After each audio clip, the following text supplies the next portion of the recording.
नमस्कार, जी न्यूज देख रहे हैं आप। मैं हूं अदिति अवस्थी और इस वक्त नागरिक उड्डयन मंत्री एक प्रेस कॉन्फ्रेंस कर रहे हैं। सीधे वहीं का रुख करते हैं। भारत देखिए, द वर्किंग बेसिस वाज कि जो हमारे एम्बसीज, कॉन्सुलेट्स हैं अलग अलग देशों में जहां पे भारतीय हमारे नागरिकों की जनसंख्या काफी है, उनका एस्टिमेट जब हमने उसको टैली किया विदेश मंत्रालय के अंदर, तो विदेश मंत्रालय का व्यू था कि it is likely that the total number of people who may have to be evacuated would be around 1.9 lakhs. That was a working figure.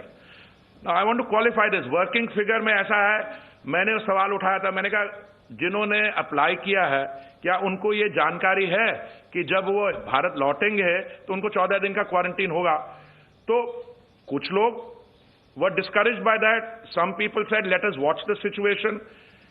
So I think today we are hoping by the end of the month, Rajiv, to bring back about 50,000 people by the end of the month. Yes. We started with the first phase of 12,800. Second phase, we doubled it, 30 plus kiya. But as we are speaking, we've added 48 more countries, I find. And we are now really increasing it. अच्छा, अगर हम महीने के आखिर तक 50,000 हमारे नागरिकों को ले हैं वापस टोटल, तो ये मैं समझता हूं अब private sector is also going to join in. Our private carriers have also very kindly offered and we are taking them up on the offer. उनकी भी सहायता लेंगे. तो ये कब तक चलेगा? But you know, one thing leads to another. Maybe you don't have to bring all 1.9 lakh people back. Maybe the situation improves. Equally, after a certain point of time, international civil aviation may commence also. But as I said, I don't think it's correct for me to be taking positions on that. That's why when I'm answering the question, I'm doing it in terms of a context. Abhi hum isko badhaenge because the people who claim or say who are under stress or our standard is quite high.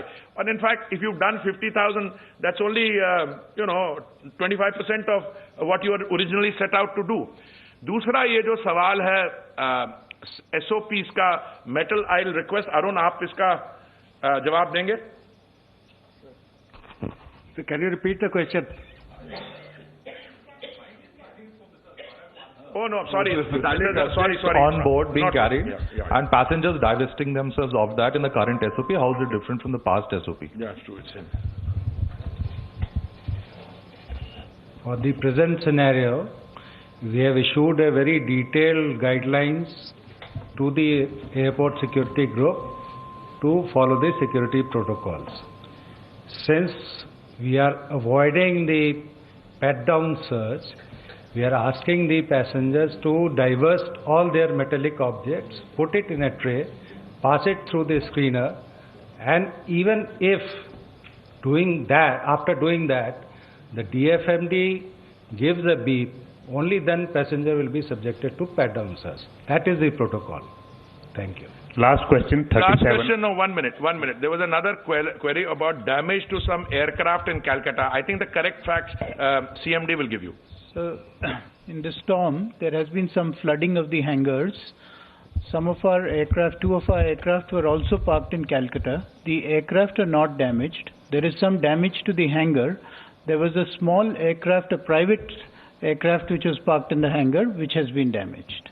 I think next press conference by NDRF as well as IMD.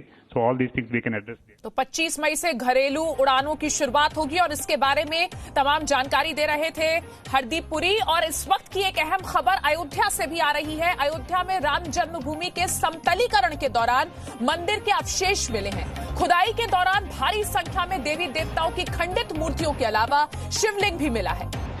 निर्माण स्थल पर जमीन समतल करने के दौरान मूर्तियां मिली हैं. राम जन्मभूमि परिसर से देवी देवताओं की टूटी हुई मूर्तियां मिलने के बाद ये जानकारी मिल रही है कि इनमें पुष्प कलश, आमलक, मेहराब के पत्थर, 5 फीट का शिवलिंग शामिल है. राम जन्मभूमि परिसर में 11 मई से समतलीकरण का काम जारी है. जन्मभूमि परिसर के समतलीकरण के काम में 10 मजदूर इस वक्त लगे हुए हैं. तो बेहद अहम जानकारी जिस तरीके से राम जन्मभूमि को लेकर मिल रही है, वो एक तरह से आप कह सकते हैं कि सबूत गैंग पर श्री राम का स्वयं प्रहार है.